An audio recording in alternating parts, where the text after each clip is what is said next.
स्वामी समर्थ. नमस्कार मंडळी, स्वागत आहे तुमचं माझ्या यूट्यूब चॅनलवर. स्वामी भक्तांनो, स्वामी समर्थ महाराजांच्या कृपेने आशीर्वादाने तुमच्या सर्व इच्छा आकांक्षा महाराज पूर्ण करोत आणि तुमचा आजचा दिवस सुखात आनंदात जाऊ हीच मी स्वामीचरणी प्रार्थना करते. आणि आपल्या आजच्या या नवीन गुरुप्रतिपदा विषयीच्या उपायाच्या नवीन व्हिडिओला सुरुवात करते. आज आहे गुरुप्रतिपदा. गुरुप्रतिपदा म्हणजे ज्या दिवशी नरसिंह सरस्वतीने म्हणजे दत्त अवतारापैकी एक अवतार असलेले नरसिंह सरस्वती महाराज यांनी शैल्यगमन केले. शैल्यगमन म्हणजे ते या दिवशी त्यांनी तेथे त्यांचा अवतारातलं जे कार्य आहे ते थांबवलं आणि आपल्या भक्तांचे संकट विघ्न दूर करण्यासाठी, त्यांच्या इच्छा पूर्ण करण्यासाठी गाणगापूर येथे त्यांनी आपल्या निर्गुण पादुका आपल्या भक्तांसाठी ठेवल्या आणि तिथून ते मल्लिकार्जुनला गेले आणि तिथे ते गुप्त झाले. पण ज्यावेळेला सर्व भक्त त्यांच्याजवळ बसून त्यांना विनवणी करू लागले की आता तुम्ही शैल्यगमन करत आहात, तुम्ही इथे तुमचं कार्य थांबवत आहात, पण आमच्या इच्छा आकांक्षावर कशा पूर्ण होतील आणि आम्ही काय करावं, ह्या सर्व गोष्टी ज्या वेळेला सर्व भक्त सेवेकरी लढू लागले त्यावेळेला नरसिंह सरस्वती महाराजांनी त्यांचे सांत्वन करीत सांगितले की जरी मी नसेल तरी माझ्या इथे निर्गुण पादुका ठेवलेल्या आहेत, तरीही जो कोणी भक्त मला मनातून हाक मारेल मी त्यांची इच्छा पूर्ण करेल, त्याचं जे काही त्या भक्ताचं काही इच्छा मनोकामना असेल ते पूर्ण करेल, त्यांच्या संकटांचं विघ्नांचं निवारण करेल, असं नरसिंह सरस्वती महाराजांनी सर्वच आपल्या भक्तांना तेव्हाच नाही तर आत्ता जे भक्त त्यांची सेवा करतात त्यांनासुद्धा आशीर्वाद दिलेला आहे. आता नरसिंह सरस्वती महाराज जरी नसले तरी अनेक असे अगणित अवतार दत्त महाराजांनी घेतलेले आहेत आणि त्यातीलच एक दत्त महाराजांचा अवतार म्हणजे श्री स्वामी समर्थ महाराज. आजही आपण त्यांची सेवा करतो आणि आपल्याला त्यांच्या सेवेचं फळ मिळत असतं. पण आज आपल्याला असे एक स्तोत्र पठण करायचं आहे जे नरसिंह सरस्वती महाराजांनी ठेवलेलं आहे. अगदी हा सोपा उपाय आहे, हा एकच उपाय आणि अगदी 5 मिनिटाचा उपाय आहे, पण या उपायाने आपल्या सर्व इच्छा आकांक्षा पूर्ण करतात. बघा, आजकाल असं झालेलं आहे की बरेच मुले मुली हे त्यांच्या लग्नाचं वय निघून चालले तरीही लग्न जुळत नाही आहे. काहीतरी समस्या त्यांच्या निर्माण होत आहेत, म्हणजे काहीतरी लग्न जुळण्यामध्ये काहीतरी बाधा येतात, काहीतरी विघ्न येतात, काहीतरी संकट येतात किंवा एखाद्या मुलींना एकमेकांना पसंत करणेसुद्धा अवघड झालेले आहे. त्यांच्या मनासारखा वर प्राप्त होत नाही किंवा वधू त्यांना मिळत नसते. मग अशा मुलींचे ज्यांचे लग्न जमत नाहीत त्यांनी आज एक असा उपाय करायचा. एक छोटंसं आज एक हे 5 मिनिटाचं नरसिंह सरस्वतींनी लिहून ठेवलेलं ते वाचन करायचं आहे आणि त्या वाचनामध्येच एवढं स्पष्ट त्यांनी उच्चार केलेला आहे की जो कोणी माझं हे वाचन करेल तो विजयी भव. म्हणजे आता प्रत्येक गोष्टीत विजय बघा आपल्याला या वाचनातून मिळत असतो. तर मग आपले लग्न जमण्यासाठी सुद्धा आपण हा उपाय करू शकतो. आणि आज दिवसभरातून तुम्ही दत्त महाराजांच्या अवतारापैकी एखाद्या अवताराची किंवा नरसिंह सरस्वती महाराजांचा फोटो असेल तुमच्या देवघरामध्ये किंवा स्वामी समर्थ महाराजांचा फोटो असेल तर त्यांची पूजा करा, त्यांची सेवा करा, आराधना करा आणि त्याचबरोबर तिथे एखादं पुष्प अर्पण करा, त्यांना एखादं पिवळं फुलं अर्पण करा, खडीसाखरेचा प्रसाद दाखवा किंवा त्यांना आवडणाऱ्या पदार्थापैकी जसं की बेसन लाडू, आणखी घेवड्याची भाजी, असे अनेक गोष्टी दत्त महाराजांना आणि नरसिंह सरस्वती महाराजांना आवडत होते. तर आपण आपल्याला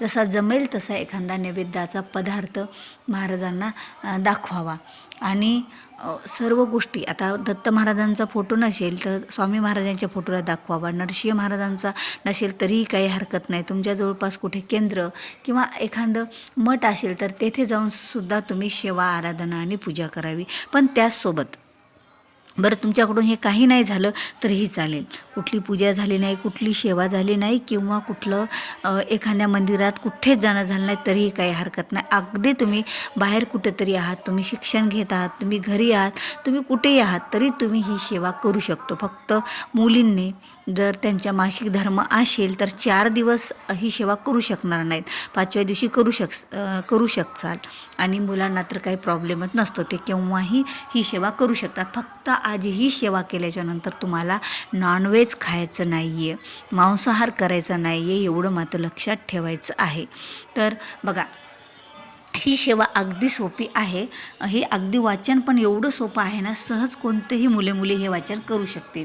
तर ज्या मुलींचे लग्न जमत नाही, तर आज गुरुप्रतिपदेला रात्री 12 वाजेपर्यंत केव्हाही त्यांनी हा एक उपाय करावा, विवाह लवकर जमेल. आणि खरंच अगदी गोष्ट सोपी आहे आणि जेवढी सांगितली तेवढीच या गोष्टीचं महत्त्वसुद्धा आहे. तर काय करायचं आहे आपल्याला, गुरूंकडे सगळं समस्यांचं निवारण असतं. गुरु हा तारणहारच असतो.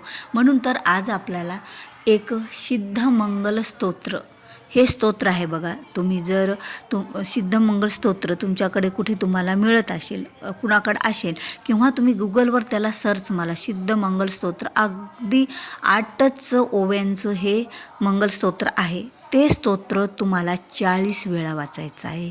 किती वेळा? 40 वेळा. पण वाचण्याच्या अगोदर तुम्ही त्यांना सांगा. मग तुम्ही जेवण केलेलं असेल तरी चालेल, काही हरकत नाही. तुम्ही काय करायचं आहे, ते सिद्धमंगल स्तोत्र तुम्ही मोबाईलद्वारे सुद्धा वाचू शकता आणि यूट्यूबवर सुद्धा कशावरूनही वाचन करू शकता. सिद्धमंगल स्तोत्र. अनंत श्री इभूषित अप्पल लक्ष्मी नरसिंह राजा, जय विजयी भव दिग्विजयी भव, श्रीमदखंड श्री विजयी भव, श्री विद्याधरी राधा सुरेखा, श्री राखीधर श्रीपादा, जय विजयी भव दिग्विजयी भव, श्रीमदखंड श्री विजयी भव. मी अशा तुम्हाला ह्या 2 ओव्या इथे सांगितलेल्या आहेत. तर तुम्हाला अशा 8 ओव्यांचं मंगलस्तोत्र आहे आणि ते तुम्हाला 40 वेळा म्हणायचं आहे. कारण हे स्तोत्र जर तुम्ही 40 वेळा म्हटलं एकाच जाग्यावर बसून, तर तुमच्या ज्या काही इच्छा आकांक्षा असतील त्या पूर्ण होत्या. त्या अगोदर तुम्ही हात जोडून दत्त महाराजांना किंवा स्वामी समर्थ महाराजांना प्रार्थना करा. बघा, हे स्तोत्र अगदी तुम्ही कुठेही करू शकतो. तुमच्याजवळ कुठला फोटो नसेल, एखाद्या देवाचा, तुम्ही बाहेर शिक्षणासाठी राहिलेला असाल तरी करू शकता. मनातल्या मनात त्या मूर्तीचं ध्यान करा. तुम्ही स्वामींच्या, नरसिंह सरस्वतीच्या किंवा दत्त महाराजांच्या मूर्तीचं ध्यान करा, त्यांना नमस्कार करा आणि म्हणा की माझी ही इच्छा आकांक्षा पूर्ण होऊ द्या. आणि तुमच्याकडे देवघर आहेत, तुम्ही घरी राहत असाल तर तुम्ही देवघराच्या समोरसुद्धा हे पठण करू शकता. तर हे असं पठण तुम्हाला 40 वेळा करायचं. आता तुम्हाला मी 2 त्याच्या ओव्या म्हणून दाखवल्या, तशा 8 ओव्यांचं ते आहे. जर आपण सगळं म्हणायला गेलं तर आपला व्हिडिओ हा खूप मोठा होईल. त्यामुळे मी तुम्हाला 2च ओव्या म्हणून दाखवलेल्या आहेत. तुम्ही असं हे 8 ओव्यांचं आहे, ते 8 ओव्यांचं तुम्हाला म्हणायचं आहे आणि 8 ओव्यांचे 40 वेळा म्हणायचं आहे. बघदा एकदा तुम्ही हात जोडून जर वाचायला लागसाल किंवा मोबाईलद्वारे किंवा तुमच्याकडे स्क्रीनशॉट मारलेला असेल तर कशावरूनही तुम्ही ते वाचन करू शकता. फक्त महत्त्व एवढं आहे की हा जो एक उपाय आहे ना, हा उपाय म्हणजे 40 वेळा हे सिद्धमंगल स्तोत्राचं वाचन करायचं. हा एका उपायाने विवाह लवकर जुळेल. अनेक जणांना आलेला अनुभव आहे. कारण दत्त महाराजांनी तसा, नरसिंह सरस्वती महाराजांनी तसा आशीर्वादच दिला होता की जो कोणी भक्त माझी सेवा करेल त्याच्या इच्छा मनोकामना मी पूर्ण करेल. मग ती इच्छा कोणतीही असो, ती इच्छा सात्विक असली पाहिजे. आणि विवाह जुळणे म्हणजे सात्विकच इच्छा आहे.